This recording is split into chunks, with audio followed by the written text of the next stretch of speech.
அப்பா என்கிட்ட சொன்னாரு, டேய் தம்பி நாளைக்கு உனக்கு பொண்ணு பார்க்க போறோம்டான்னாரு. அடா சத்தியமா ராத்திரி பூரா தூக்கமே இல்லை. அன்னைக்கு நம்ம காலத்து நடிகை பூரா யாரு? ஊர்வசி, குசுப்பு, நக்குமா, இது பூரா கடவுளை வந்துகிட்டு இருக்கு. இப்ப அசிலாம் வருது, வெளியே சொல்ல முடியாது. இப்ப உள்ளதுக்கு வருது, அப்ப வந்துச்சு. இப்படியே காலையில கிளம்பி பொண்ணு வீட்டுக்கு போனாங்க. பள்ளிக்கூடத்துல தலைமை ஆசிரியர் அதான் வெளியே சொல்லலாம்,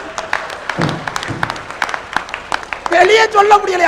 ஆசிரியர் குற்றத்தை நீக்கிறவர். அப்புறம் இங்க தானே குற்றத்தை எல்லாம் சரி பண்ணணும். இந்த ஊர்ல வந்து காலைல அப்படியே பொண்ணு வீட்டை போய் இறங்கணுங்க ஐயா. போய் உட்காந்த நான், என் தம்பி, எங்க அம்மா, அப்பா, எங்க மாமே, மச்சான், எங்க அத்தையெல்லாம் உட்காந்துருந்தாங்க. என் பொண்டாட்டி அப்படியே தட்டுல டீயை கொண்டுகிட்டு வந்தாங்க. அப்படி குடிஞ்சோ தரலாம் நிமிரலங்க. அன்னைக்கு தாவ குடிஞ்சிருந்தா, இப்ப பூரா அவ நிமிர்ந்து நிக்கிறான், நான் அப்படியே தெரியுறேன். அது வேற. இப்படியே டீ எப்படி கொண்டு வந்தாங்க ஐயா ட்ரெயில. இப்படியே கட கட கட கட கடன்னு ஆட்டிக்கிட்டு இப்படியே வந்தா. எப்படி தெரியுமா இருந்துச்சு? இந்த தேர்தலுக்கு முன்னாடி எம்எல்ஏ தேர்தலில் ஓடுகட்டு வருவாங்கல்ல, அந்த மாதிரி கட கட கட கடன்னு வந்தாங்க. இப்ப கல்யாணம் ஆயிடுச்சு, ஜெயிச்சு வந்த மந்திரி மாதிரி பண்றான். அவ அங்கே இருந்து கூடாது டீயை கொடுத்தாளா. நான் இப்படி அரை வெக்கத்தோட அப்படி குடிச்சேன். குடிச்சவொடனே அப்படி உள்ள போனாங்க. போய் அப்படி சன்னல் ஓரத்துல அப்படி என்ன பார்த்தாங்க. அப்படி பார்த்த பார்வை இருக்குல்லங்க, அட சத்தியமா தென்றல் அடிச்ச மாதிரி இருந்துச்சுங்க. இப்பவும் தான் பாக்குறா, புயல் அடிக்கிற மாதிரி இருக்கு. அப்படியே போயிட்டு வரோம்னு சொல்லிவிட்டு போகணும் சொல்லணுமா இல்லையா? ஒரு நம்ம நடைமுறை இருக்கா இல்லையா? அப்புறம் நான் போயிட்டு வரோம் இப்படி எல்லாரையும் சொல்லிவிட்டு இப்படி பாக்குறேன், எங்க நான் மாலை காணாமேனு. அப்படி சன்னல் ஓரத்துல ஒளிஞ்சுக்கு நின்னா. அப்படி அங்கே இருந்து ஒரு சிரிப்பு சிரிச்சா இல்லைங்க, அப்படியே முத்து உதுந்த மாதிரி இருந்துச்சுங்க. இப்பவும் சிரிக்கிறா, இடி இடிக்கிற மாதிரி இருக்குங்க. அந்த நிலையில் நாங்கள் உட்காந்துக்கிட்டு இருக்கிறோம். 9/9/1990 ஆவணி மாதம் 24ஆம் தேதி ஞாயிற்றுக்கிழமை காலையில் 10:30 மணிக்கு 3000 பத்திரிக்கை அடித்து 182 கிலோ கறி போட்டு எல்லாரையும் வர சொல்லி எல்லாரும் முன்னாடியிலையும் என் தலையில மண்ணலி போட்டுக்கிட்ட வேணாம், எனக்கு தானே தெரியும். அந்த அடிப்படையில் சொல்றாங்க, உண்மையில சொல்றாங்க. கல்யாணம் பண்ண யாருக்குமே அது ஆணா இருந்தாலும் சரி பெண்ணா இருந்தாலும் சரிங்க, 3 மாதத்துக்கு ஒண்ணுமே தெரியாதுங்க. அப்படியே நடக்கிற மாதிரி இருக்கும், நின்றுகிட்டு இருப்பான். தூங்குற மாதிரி படுத்து கிடப்பா, தூக்கமே வராதுங்க. அன்னைக்கு ஒருத்தர் பாக்குறேன், வேலூர் பஸ் ஸ்டாண்ட்ல ஹீரோ ஹோண்டா ஸ்பிளெண்டர் பிளஸ் புதுசா கல்யாணம் பண்ணவன் வண்டியை போட்டு ஸ்டார்ட் பண்றான். ஸ்டார்ட்டே ஆகல, உதன்னு உதச்சிக்கிட்டு இருக்கிறாங்க. கிட்ட போய் பாக்குறேன், சாவியே போடல. ஏன்னா புது புராட்டி பக்கத்துல இருக்கு. ஒண்ணுமே தெரியாத நேரத்தில் எனக்கு இதே மாதிரி தாங்க, எனக்கு ஃபர்ஸ்ட் நைட் நடந்துச்சுங்க. எவ்வளவு மகிழ்ச்சியான ஒரு ஆனந்தமான நாளுங்க. அப்படியே ஃபர்ஸ்ட் நைட்டுக்கு உள்ள போனேன். உண்மையிலே நான் படம் பார்த்ததெல்லாம் எப்படின்னாக்க, அதில் மாப்பிள்ளை கட்டில் உட்காந்துருப்பாரு, பொண்ணு இங்கே இருந்து அப்படியே டம்ளரில் பாலை கொண்டு போகும், இது பாதி குடிப்பாங்க, அவங்க பாதி கொடுப்பாங்க. அப்படியே பொண்ணு மாப்பிள்ளை காலில் விழுந்து கும்பிடும், ஆசீர்வாதம் பண்ணும். இது நம்ம படத்தில் பார்த்ததுங்க. இந்த கற்பனையிலே நான் உள்ள போறேன், கட்டில் என் பொண்டாட்டி உட்காந்துக்கிறான். என்னடா ஆரம்பமே சரியில்லையே, ஓப்பனிங்கே சரியா இல்லையே அப்படின்ட்டு என்ன பண்ண, இப்படி போனேன். இப்படி எழுந்திருச்சு இப்படி டம்ளர் எடுத்து பாலை கொடுத்தா. அது காலையில வாங்கியிருப்பான் எங்களுக்கு, சாயங்காலம் காய வச்சிருப்பான் எங்களுக்கு. சில்லுன்னு இருந்துச்சு. பழக்கத்தோயத்துல கடகடன்னு குடிச்சு விட்டேன்.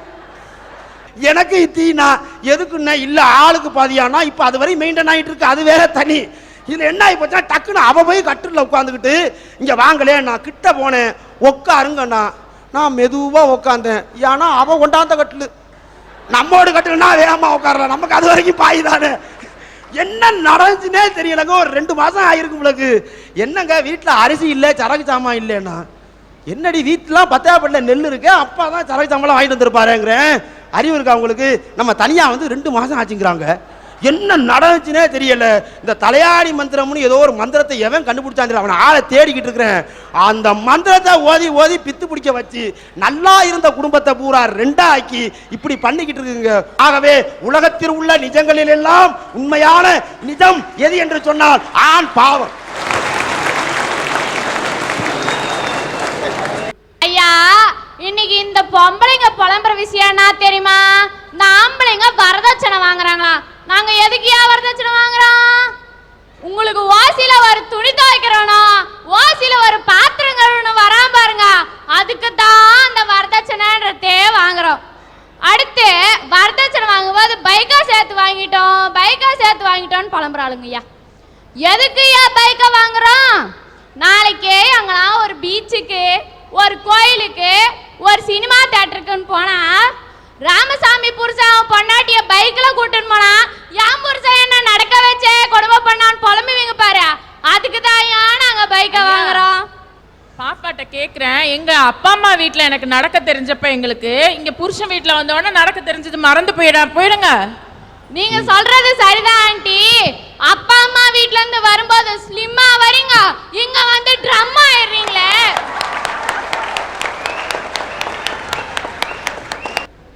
இதெல்லாம் விட்டுருங்கய்யா, அங்க இங்க ஏன் போயின்னு.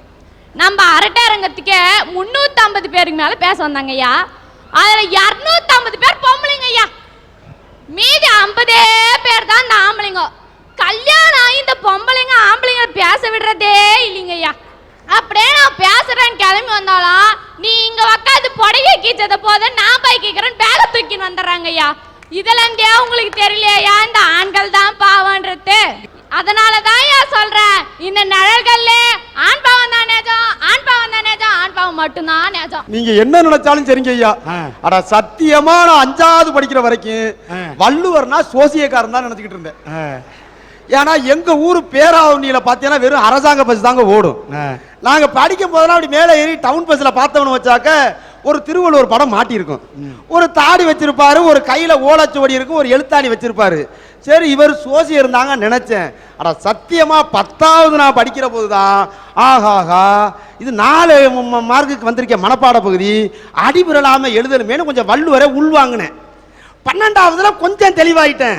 1984 நான் பூண்டி புஷ்பம் காலேஜில் படிக்க போனது தாங்க என்ன பிடிச்ச கெட்ட நேரம். காலேஜ் நல்ல காலேஜ், நான் லவ் பண்ண ஆரம்பிச்சது என்ன பிடிச்ச கெட்ட நேரம். சரி 1.25 அடியில் உலகத்தையே அளந்த வள்ளுவர் ஒரு பொண்ணும் ஒரு ஆணும் எப்படி வாழணும்னு சொல்லியிருக்காருன்னு பார்த்தங்க. ஆனால் அவர் நல்லா தாங்க சொல்லியிருக்காரு. உடம்போடு உயிரிடை என்ன மற்றென்ன மடந்தையோடு எம்மிடை நட்பு. ஏதாவது புரிஞ்சிச்சா? பொழிப்புரை எடுத்து படிச்சு பார்த்தேன். என்னன்னா உடம்பும் உயிரும் சேர்ந்து இருக்கணுமா, அப்பதான் மனுஷனா. அது போல அந்த பொண்ணோட இருக்கணுமா, நம்ம இது உறவு இருக்கணுமா, அந்த நட்பு இருக்கணுமா மனைவியோட. அப்படியாங்க இருக்கு. 1ஆம் தேதி சம்பளம் வாங்கிட்டு வந்தா சிரிக்கிறா, 10ஆம் தேதி 5ஆம் தேதி ஏன் சொந்தம் சொல்லி எங்க அக்கா தங்கச்சி வந்தா முறைக்கிறா, மாச கடைசியானா குறைக்கிறா, முடிஞ்சா உதைக்கிறா. இந்த நிலையில நாங்க பட்டுக்கிட்டு இருக்கிறோம். எங்க வள்ளுவர் சொன்ன வாக்கு எங்க நிறைவேறுச்சு? அவங்க வீட்டு சொந்தக்காரங்க வந்தா மட்டும் வாயை இழிப்பாங்க. அண்ணன் உங்க மனைவி உங்களை அடிக்கிறாங்க. ஆமாமா, தப்பே கிடையாது. ஏன்னா புருஷன் தான் பொண்டாட்டியை அடிக்கணும்னு ஒன்னும் சட்டம் இல்ல நாட்டுல. சமயத்துல பொண்டாட்டியும் புருஷனை தூக்கி போட்டு மிதிக்கலாம். நல்லா விளம்பரம் பண்ணு. இப்படி வேலூர்ல போய் மைசெட் வச்சு விளம்பரம் பண்ணு. என்னன்னா 65,000 ரூபாய் காசு கொடுத்து ஒரு பல்சர் பைக் வாங்கிட்டு வர்றீங்க, அது ஸ்டார்ட் ஆகலைன்னா 2 மிதி ஜாஸ்தியா மிதிக்கிறீங்கல்ல. 6 லட்சம் ரூபாய் வரவச்சனை கொடுத்து இவங்க வீட்டு அம்மா ஓட்டியாந்துருக்காங்க. சொன்ன பேச்சு கேட்கலன்னு 2 இழுப்பிலத்தை வாங்கிக்க வேண்டியதானே நான் கேட்கிறேன். தங்கச்சி சொல்றது நல்லா தான் இங்க இருக்கு. நான் கேட்கிறேன், 65,000 ரூபாய்க்கு வண்டி வாங்கிட்டு வர்றீல்ல, அந்த வாங்கிட்டு வந்த வண்டி சரியா இல்லைன்னா நல்லா தூக்கி போட்டு நல்லா உதன்னு உதச்சி ஸ்டார்ட் பண்றீல்ல, அதே வண்டி 2 வருஷம் ஆகி போச்சுன்னா ஒரு 20,000 30,000 தள்ளுபடி பண்ணி 35,000 ரூபாய்க்கு விற்கிறீல்ல. 5 லட்சம் ரூபாய் செலவு பண்ணி என் பொண்டாட்டி என்ன ஓட்டிட்டு வந்தாள்ல, இப்ப நான் சரியா இல்ல, பக்கத்து வீட்டுக்காரி ஒரு 10,000 ரூபாய் கேட்கறான், கொடுத்துடுறது. இதை விட ஒரு பெரிய கொடுமை என்னன்னா, சாதாரணமா இங்க வந்திருக்க எல்லாருமே தெரிஞ்சுக்கிறேன்னு, ஒரு புயலோ ஒரு சூறாவளியோ வந்தாங்கய்யா, விஞ்ஞானி எல்லாம் என்ன பண்ணுவாங்கன்னா ஒரு ஆண் பேரு ஒரு பெண் பேர் வைப்பாங்க. முதல்ல ஒரு புயல் வந்துருச்சு வச்சாங்களா, அது ஆண் பேரு. 2வது உருவாகிற புயலுக்கு பேர் பெண் பேர் வைப்பாங்க. 4 வருஷத்துக்கு முன்னாடி பார்த்தீங்கன்னா ஒரு 3-4 ஆம்பளை பேர் வச்சாங்க மாத்தி மாத்தி மாத்தி. அதெல்லாம் என்ன மாதிரி இங்க வந்திருக்கிற ஆளு மாதிரி சத்தம் போடாம அடங்கி போச்சு, எந்த பாதிப்பும் இல்லைங்க. ஒரு 3 புயல் உருவாச்சுங்க பொம்பளை ஆளு பேர்ல. கேத்ரீனா, ரீட்டா, எல்மா, 3 லட்சம் பேரை காணோம். தமிழ்நாட்டிலே 30,000 பேர் குளோஸ். ஆனா அதை விடுங்க, இனியாச்சும் நல்ல காலம் பிறக்குமா இந்த ஆண்டவன் அருளாலே நாங்க சாமி கும்பிடுக்கு திரியிறோம். இப்ப 2 மாதத்துக்கு முன்னாடி ஒரு புயல் வந்துச்சுங்க. சண்டால புயலுக்கு பாகிஸ்தான்காரன் பேர் வச்சா, அதுக்கு நர்கீஸ்னு பொம்பளை ஆளு பேரு. மியான்மரையே காணோம், அழிச்சு பிடிச்சுங்க. அதெல்லாம் விடுங்க ஐயா. எனக்கு உண்மையிலேயே சங்கடம் என்ன தெரியுமாங்க, பொண்டாட்டி மதிக்கல பிரச்சனை இல்லைங்க, அம்மா மதிக்கல பிரச்சனை இல்லை, அக்கா தங்கச்சிய மதிக்கல பிரச்சனை இல்லைங்க, இந்த வார வட்டிக்காரன் நம்மால் தானே அவன் மதிக்க மாட்டேங்கிறான் ஆம்பளைய. ஒரு 100 ரூபா கடன் வாங்கி கொடுங்க வார வட்டிக்காரன்ட்ட, ஐயா நான் 14,227 ரூபா சம்பளம் வாங்குற ஹெட் மாஸ்டர், ரொம்ப முறையா இருக்கு, ஒரு 500 ரூபா பணம் குடியா 1ஆம் தேதி சம்பளம் வாங்கி தர்றேங்கிற. அவன் சொல்றான், அக்கா வீட்டில் இருக்காளா? எதுக்கு அக்கா? அக்காவை எதுக்கு ஒரு வார்த்தை சொல்லுங்க, நான் அவங்கள்ட்ட கொடுத்துட்டு போறேங்கிறான். நான் என்ன கேட்கிறேன், என் பொண்டாட்டி சொல்லி தான் அந்த 500 ரூபா வாங்கி நான் குடும்பம் நடத்துறோம்னா குருணை மரத்தை நான் செத்தா என்னங்கிறேன்? எதுக்குங்க வாழ்க்கை? ஆனா இது விடுங்க, வார வட்டிக்காரன் பேங்கு. ஐயா 14,227 யூனியன் ஸ்கூலு கவர்மெண்ட் வாத்தியார் தானா, பர்சனல் லோன் தாங்கங்கிறேன். என்ன யாருமே பேங்க் பக்கத்து பார்க்கவே மாட்டேங்கிறாரு, மேனேஜர் ஃபீல்ட் ஆஃபீஸர்லாம். அங்கிட்டு பூரா பார்க்குறேன் மஞ்சளா ஒரு 15 சேலையில், அப்படியே பார்த்தா ஊதா கலர் சேலையில ஒரு 15. என்னன்னு கேட்டா மகளிர் சுய உதவி குழுவான். அங்க செவனப்பா போகுது, பெப்சியா போகுது, இங்க பச்சை தண்ணிக்கு வழி இல்லாம நான் நின்றுகிட்டு இருக்கிறேன். ஃபீல்ட் ஆஃபீஸர் போறாரு, அப்புறம் அது களஞ்சியம் குழுவா, வாங்க வாங்க வாங்க உங்களுக்கு 30 lakhs கடந்துடுறேன், கயிறு ஃபேக்டரி வைக்கிறீங்களா 20% மானியம், இங்க 500 ரூபாய்க்கு வக்கல எங்களுக்கு, அதுங்களுக்கு 30 lakhs தான். நான் என்ன கேட்கிறேன், இதுக தனியா திரியிறம் போதே நாரி நாத்தறது கிடக்குறேன் நாங்க, இதுல குழுவா சேர்ந்து அது வடும் கொழு கொழுன்னு தெரியுது, நாங்க புழுவா துடிச்சுக்கிட்டு இருக்கிறோம் ஐயா. இந்த இதெல்லாம் எங்க போய் நாங்க சொல்றது? நீங்க கூட சொன்னீங்க ஐயா, நம்ம சொந்தத்துக்கு செய்யணும்னா உயிரே போயிடும், அவங்க சொந்தம்னா அப்படி எதை வேணாலும் கொடுங்க, நீங்களே சொன்னீங்களே மகராஜன், உண்மையாதாங்க. பாக்குறேன் ஒரு 4 நாளைக்கு முன்னாடி எங்க அக்கா வந்துச்சு, நல்லா இருந்தவ என்ன பண்ணா திடீர்னு ஆளை காணா. எங்க அக்கா வந்து தம்பி தம்பி இங்க வாடானுச்சு, வாக்கா எப்பக்கா வந்தான்ட்டு பல்வளைக்கிட்டே வந்தேன், நீ இன்னும் திருந்தவே இல்லையாடா, அங்க வார அத்தாச்சிக்கு 3 நாளா முடியலையா, நீ ஆஸ்பத்திரிக்கே ஏன்டா கூட்டிக்கு போலேன்னுச்சு. நான் சொன்னேன், இல்லை நல்லா தானேக்கா, நீ இப்படி தான் எப்போ பார்த்தாலும் சொல்லிக்கிட்டு ஊழிச்சுக்கிட்டு சொல்லிக்கிட்டே இருப்பேன் நீ. ஆனால் நான் போய் கேட்குறேன் அத்தாச்சிக்கிட்ட, அத்தாச்சிக்கு முரண்டு தான். எது எங்கள் அக்கா வந்தால் என் பொண்டாட்டிக்கு முரண்டும், என் தங்கச்சி வந்தால் என் பொண்டாட்டிக்கு பொறடியை வெட்டும், அவங்க அண்ணன் தம்பி அவங்க அக்கா தங்கச்சி வரட்டும், டைபாய்டில் இருந்தாலும் கிளுகிளுன்னு திருவாரூர் தேர் மாதிரி எழுந்திரிச்சு நின்றுக்குறாங்க. ஒன்னே ஒன்று சொல்றேன், நம்ம அக்கா தங்கச்சிக்கு செய்யறதுனாக்க அதுக்கு உயிரே விட்டுரும்.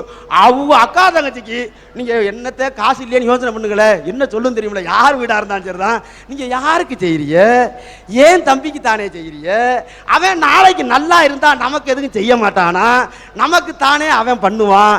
நான் என்ன கேட்கிறேன்னா, நான் யாருக்கு செய்ய போறேன், ஏன் தம்பிக்கு தானே செய்ய போறேன், அவன் நாளைக்கு நல்லா இருந்தா எனக்கு செய்யாம அவன் யாருக்கு செய்ய போறான்? எந்த பொம்பளையாச்சும் ஒத்துக்குருமா? நீங்க அவங்க அப்பா வீட்டுக்கு அவங்க அண்ணன் தம்பிக்கு அவங்க அக்கா தங்கச்சிக்கு உங்க சொந்த வீட்டை வித்து கொடுங்க சரின்றும், நமக்கு ஒரு மோதிரத்தை கூட நீங்க அட வைக்க முடியாது.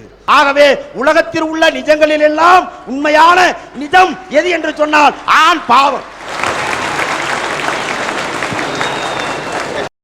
ஆணினா பாவம்னு பெண்ணுக்கு தான் தெரியும், அது இந்த பெண்ணுக்கு தான் தெரியும்.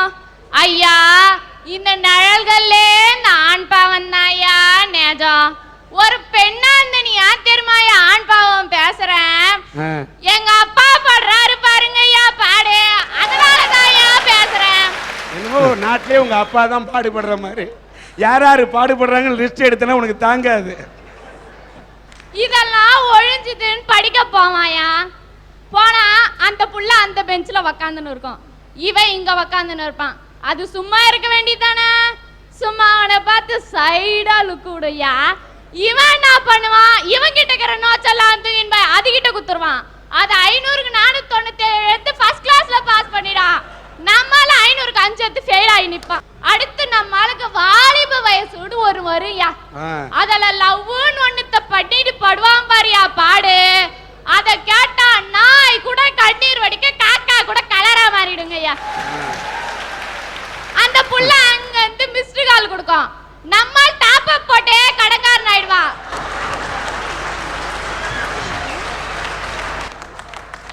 மிஸ்ஸஸ் ஆவான்னு போனா தான் மிஸ் ஆகிட்டே இருக்கிறா. கடைசியில பார்த்தா அந்த புள்ள பணக்காரனா பார்த்து கூட்டின்னு ஓடிடும். இதெல்லாம் தாங்கிட்டு சரி வேலை செஞ்சாச்சு உருப்பிடுவோம் இன்டர்வியூன்னு ஒண்ணுத்துக்கு போவாயா. 3 ஆம்பளை உக்காந்துன்னு இருப்பான், ஒரே ஒரு பொட்டை பொண்ணு உக்காந்துன்னு இருக்கும். ஃபர்ஸ்ட் அந்த புள்ளைய கூப்பிடுவான் உள்ள, இவன் 1/2 மணி நேரமா வெயிட் பண்ணின்னு இருப்பான், கண்டுக்க மாட்டான். முன்னா அந்த புள்ளைய தான் கூப்பிடுவான் உள்ள. இந்த புள்ள அங்க போய் என்ன பதில் சொல்லும் தெரியாது, அவன் நான் கேள்வி கேட்பானும் தெரியாது. கடைசியில உள்ள இருந்து ஒருத்த வருவான், அந்த புள்ளைய வேலையில போட்டாச்சு நீங்களே ஏச்சு போங்க ஆண்டிடுவான். அந்த இடத்துலயும் பாவப்பட்டு நிக்கிறது இந்த ஆண்கள் தான் சார். அதனால தான் சொல்றேன், இந்த நிழல்கள்ல ஆண் பாவம் மட்டும்தான் நிஜம்.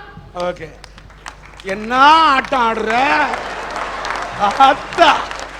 ஐயா, பாகிஸ்தான் பிரச்சனை இந்தியா பிரச்சனைய கூட தீர்த்து புள்ளாயா. நம்ம பின்லேடன் பிரச்சனை அமெரிக்கா பிரச்சனைய கூட தீர்த்து புள்ளாயா. அவங்க ரெண்டு பேரையும் சமாதானம் பண்ணி புள்ளாயா. ஆனா அந்த மாமியா மருமகன் 2 கேஸ் இருக்கே, அந்த பிரச்சனையை தீர்த்தவ யாராச்சும் இருக்கிறாங்களா உலகத்துல? எனக்கு அதே பிரச்சனை. எப்ப பார்த்தாலும் என் பொண்டாட்டிக்கு எங்க அம்மாவுக்கு குடியுபிடி சண்டை நடந்துகிட்டே இருந்துச்சு. என் ஃப்ரெண்டு கிட்ட சொல்லி அழுதேன். வேற என்ன பண்றது, நண்பட்ட தானே சொல்லி அழுகணும். அவன் சொன்னா ஒரு நல்ல ஜாதக காரனை பார்த்து ஒரு விஷயத்தை சொல்றான்னா கொண்டுகிட்டு ஓடுனங்க. என் ஜாதகத்தையும் பொண்டாட்டி ஜாதகத்தையும் போய் பார்த்தான், எடுத்து பார்த்தான். 10 பொருத்தம் நல்லா தானே இருக்கு, ஒரு குறையுமே இல்லையே. வேற எதுலயோ பிரச்சனை இருக்குன்னு யோசனை பண்ணி என்ன பண்ணாரு ஜாதகக்காரரு, அம்மா வாய 2 இன்ச்சு குறை, உன் பொண்டாட்டி வாய 4 இன்ச்சு குறை, பிரச்சனை இது வெறும் சொல்றாருங்க. ஐயா, இன்னும் மாமியார் மருமக பிரச்சனையை வந்து இங்க அளந்துட்டு இருக்காரு. கல்யாணத்துக்கு முன்னாடி என்னோட குவாலிஃபிகேஷன் என்ன தெரியுமா sir? BA first year incomplete. இன்னைக்கு என்னோட குவாலிஃபிகேஷன் என்ன தெரியுமா சார்? MA MPhil முடிச்சிட்டு PhD பண்ணிட்டு இருக்கேன். இதுக்கு காரணம் யார் தெரியுங்களா? என்னோட மாமியார். சொல்றேன் கேளுங்க. என்னோட வீட்டை பாத்துக்கிறதுக்கு என்னோட மாமியார் இருக்காங்க, என்னோட குழந்தைங்களை பாத்துக்கிறதுக்கு என்னோட மாமியார் இருக்கிறாங்கன்ற மனநிறைவு எனக்கு இன்னைக்கு இருக்கிறதுனால தான் வெளியுலகத்துல போய் என்னோட சாதிக்க முடியுது. சும்மா இங்கெல்லாம் ஒருத்தர் வந்து கதை அளந்துட்டு இருக்காதீங்க. இன்னைக்கு பெரும்பாலும் அந்த பிரச்சனை முடிஞ்சு போச்சு. நாங்க எப்போ ஒன்னாயிட்டோம். உங்க புலம்பல தான் அங்க சரியில்லை. நீங்க கல்யாணத்தை அப்ப என்ன படிச்சிருந்தீங்க? BA first year incomplete. இப்ப என்ன படிச்சிருக்கீங்க? MA MPhil PhD. உங்க கல்யாணத்தப்ப உங்க வீட்டுக்காரர் என்ன படிச்சிருந்தாரு? BE படிச்சிட்டு இருந்தாரு. இப்ப என்ன படிச்சிருக்காரு? இப்ப எதுவும் படிக்கல. அதாங்க ஆம்பளை. நம்பி வந்த பொண்டாட்டி, கட்டிக்கு வந்த பொண்டாட்டி சந்தோஷமாக இருக்கணும், நம்முடைய சகோதரிகளா நல்லா இருக்கணும், பெத்த தாய் நல்லா இருக்கணும்னு என்ன மாதிரி ஓடா உருக்கி தேஞ்சு போனவர்கள் தாங்க ஆளு. அந்த வைத்தறிச்சலை சொல்ல வந்தங்க. ஆகவே உலகத்தில் உள்ள நிஜங்களில் எல்லாம் உண்மையான நிஜம் எது என்று சொன்னால் ஆண் பாவம்.